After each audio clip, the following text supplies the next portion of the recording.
Jú, það er rétt, fréttir, Sigvaldi Sigvaldason les. Ískaldur bjór á almannafæri er grundvallur þess að lífsgæði hérlendis eru einhverju mestu í víðri veröld samkvæmt nýrri könnun.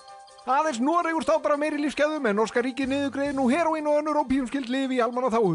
Og þá að stórmerkilegri uppgötvun, Gunnar Gunnarsson. Jú, það er rétt. Rannsóknir á atferli hagamúsa hafa leitt í ljós að kalt kaffi er viðbjóðslegt. Vísindamenn við raunvísindadeild háskólans gáfu hópi músa annars vegar rjúkandi heitt kaffi og hins vegar dagsgamlan skítkaldan upp á helling. Alla litlu mýsnar drápust og því er ljóst að kaffi er banvænt, þar með talið kalt kaffi.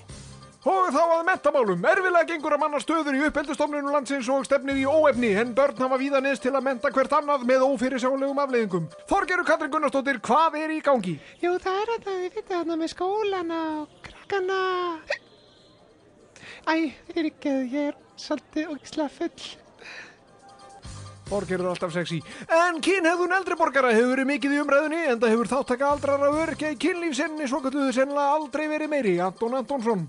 Jú, það er rétt. Sláandi frásagnir af villtu og stjórnlausu kynsvalli eldri borgara hafa vakið óhug undanfarið. Ég ræddi við ríflega áttræðan kynóðan Haffering sem lýsir þessu nánar. Hittist þið reglulega? Já, á hverju kvöldi. Eru það þessi svokölluðu spilakvöld? Já, það er ekkert spilað, þú veist. Bara riðið? Sannarlega sláandi frásögn og ljóst að þessu máli er engan veginn lokið, Sigvaldi.